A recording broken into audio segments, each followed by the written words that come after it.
ओम नमः शिवाय शिव जी सदा सहाय। ओम नमः शिवाय गुरु जी सदा सहाय।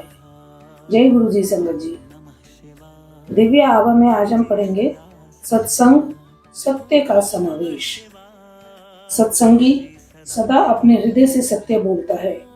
सत्संग शब्दों में परिवर्तित वह रोमांचक यथार्थता है जो श्रोताओं और पाठकों दोनों की चेतना पूर्ण रूप से जागृत करने की असीमित क्षमता रखता है। सत्संग भक्ति का वह अंग है जो इस देश में आदिकाल से धार्मिक परंपराओं का सबसे आदरणीय और अभिन्न अंग रहा है। सत्संग में वक्ता अपना प्रवचन सब श्रोताओं के सम्मुख रखता है या जैसे यहाँ के प्रसंग में अपने अनुभव लिखता है। प्राकृतिक संवेदना और ध्यान से पढ़े अथवा सुने हुए सत्संग से सब में विश्वास की उत्पत्ति होती है। जिस प्रकार अणु विद्युत संचारित करते हैं उसी प्रकार सत्संग से श्रद्धा एवं निष्ठा का प्रसार होता है। सत्संग के यह अनुभव संशय और विश्वास के मध्य खड़े हुए जनसमूह के लिए हैं। सत्संग से जैसा हमने गुरुजी से सीखा है, पाठक और लेखक दोनों को ही आशीष मिलता है। प्रत्येक व्यथित के जीवन में नए मोड़ के साथ आशा की ज्योति जलाने की संभावना रखता है। हर खंड में एक अनोखा अनुबंध, प्रतिज्ञा एवं सत्य का संसार है। गुरु जी की उपस्थिति से हम उनकी छाया में हैं।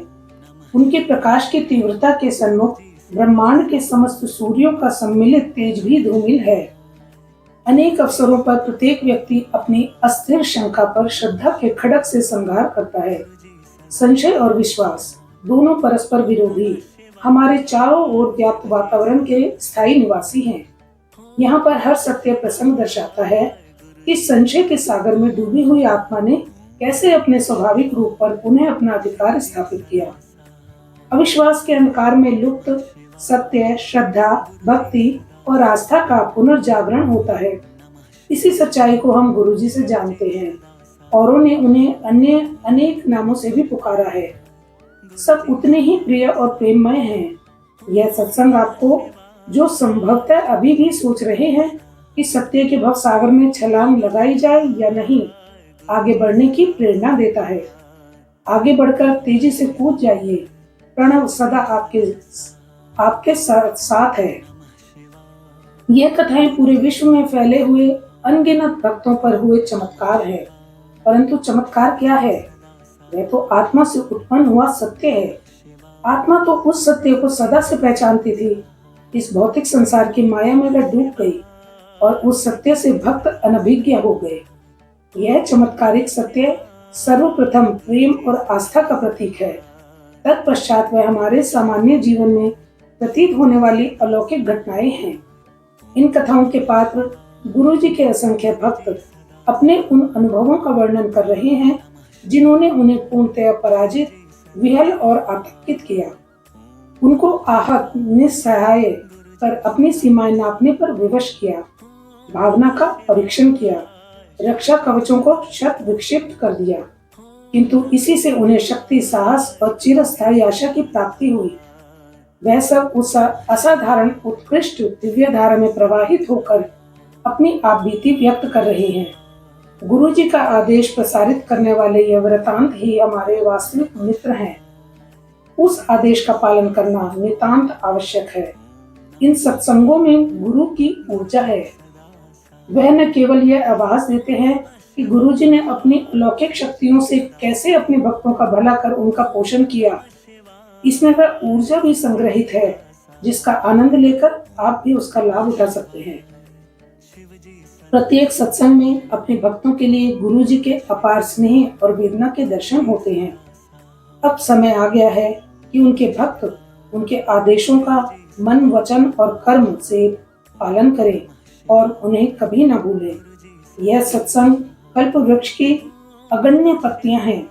प्रत्येक एक प्रेम गीत गाती हुई श्रद्धा से परिपूर्ण हर सत्संग में गुरुजी और उनके भक्त का परस्पर स्नेह प्रतिष्ठित है।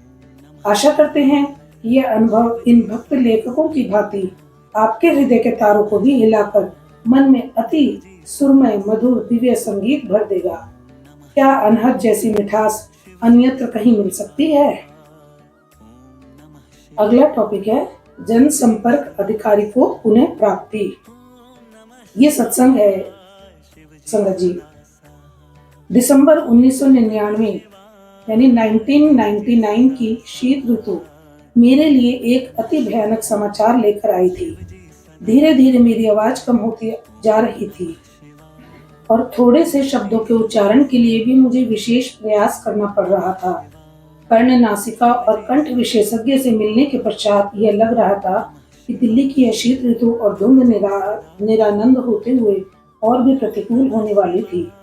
विस्तृत जांच पड़ताल के पश्चात विशेषज्ञों ने शल्य क्रिया का परामर्श दिया, जो सर गंगाराम चिकित्सालय में करी गई। मेरी बायोप्सी का परिणाम आने पर हमारी आशंका की पुष्टि हो गई। कंठ में मेरी सूजन असाध्य प्राणघातक कर्कट रोग बन चुका था। जब मेरी वाणी विकृत होने लगी, उसके मात्र 2 मास पश्चात मैं जैसे नर्क में पहुंच गया था। इसका कारण समझ पाने में असमर्थ था। मैं सिगरेट, मद्य, तंबाकू या पान का सेवन नहीं करता था और ईश्वर ये पालक हैं।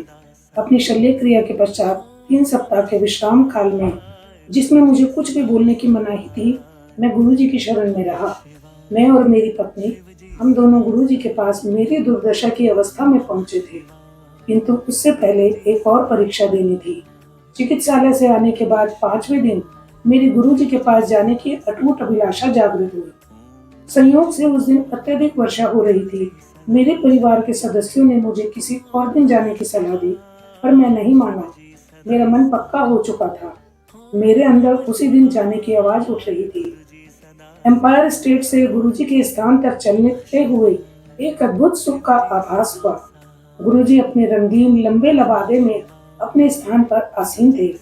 हमारा परिचय करवाकर हमें राजसिक रक्तिम कालीन पर आसन ग्रहण करने को कहा गया। गुरबानी के पवित्र शब्द वातावरण में रस घोलकर उसे और मधुमय कर रहे थे। एक स्नेहमय किंतु ओजस्वी ऊर्जा पूरे कमरे में फैली हुई थी। उस समय पश्चात चाय प्रसाद वितरित हुआ। उसके एकदम बाद गुरुजी ने हमें बुलाया और मेरी घबराई हुई पत्नी को कहा, जा तेरे हस्बैंड ने 50% ठीक कर देता, टेस्ट फिर करा ले। उस समय यह विश्वास करना सरल नहीं था कि वह असाध्य रोग ठीक हो गया था, पर हमने गुरुजी की सलाह मानी। बायोप्सी की शेष 4 स्लाइड में से 2 एम्स में दी और 2 मुंबई स्थित टाटा संस्थान में भेजी। 1 सप्ताह पश्चात परिणाम आने पर हम पुनः एम्पायर स्टेट गए। हमारे प्रवेश करते ही गुरुजी मुस्कुराए और बोले, क्यों डॉक्टर कंफ्यूज हो गए? यह तथ्य था। दोनों संस्थानों से आए निष्कर्षों ने मुझे स्वस्थ घोषित कर दिया। प्रथम चमत्कार हो चुका था। उसके पश्चात चिकित्सकों ने रोग लक्षण प्रयोगशाला के निर्णयों की अवहेलना न कर उपचार पूरा कराने को कहा। मैंने निश्चित कर लिया था कि अब कोई भी उपचार गुरुजी के कथनानुसार ही होगा। आगे यह कहा, गुरुजी ने मुझे मिर्चों से भरा हुआ लंगर खाने को कहा। चिकित्सकों के अनुसार, जिन्होंने मुझे केवल उबला हुआ खाना खाने के लिए निर्देश दिए थे, मिर्चें निषिद्ध थीं। गुरुजी ने मुझसे उच्चारण भी करवाया और घोषित कर दिया कि मैं पूर्णतः स्वस्थ हूँ। गुरुजी के परामर्श पर मैं विकिरण चिकित्सा करवाता रहा, परंतु मुझ पर कोई दुष्प्रभाव नहीं पड़ा। मुझे कभी कोई उबकाई नहीं आई। मेरा हीमोग्लोबिन सदा सामान्य से ऊपर रहा। एकमात्र औषधि, यदि इसे ऐसा कह सकें, तो गुरुजी द्वारा अभिमंत्रित ताम्र लोटे में जल भरकर पीने की रही। इस क्रिया में पूरी रात्रि जल भरकर रखने के पश्चात प्रातःकाल आधा पीकर शेष से स्नान करना था। इस अति साधारण क्रिया पद्धति से मैं पूर्ण स्वस्थ हो गया। नव जीवन के लिए मेरा ऐसा चमत्कारिक परिवर्तन रहा है, यह सिद्ध करने के लिए मेरी 2 बेटियां और पत्नी हैं। धन्य हैं गुरुजी। ये सत्संग संगत जी अजय पाल जी दिल्ली से है। अनंतम अनंतम शुक्राना गुरुजी का। ओम नमः शिवाय, शिवजी सदा सहाय। ओम नमः शिवाय, गुरुजी सदा सहाय। संगत जी, मुझसे पाठ पढ़ने में कोई गलती हो गई हो, कोई भूल चूक हो गई हो, तो मुझे अनाड़ी समझकर माफ कर दीजिए, क्षमा कर दीजिए। तो मेरे चैनल को सब्सक्राइब कर दीजिए। अब कल फिर मिलेंगे, तब तक के लिए जय गुरुजी।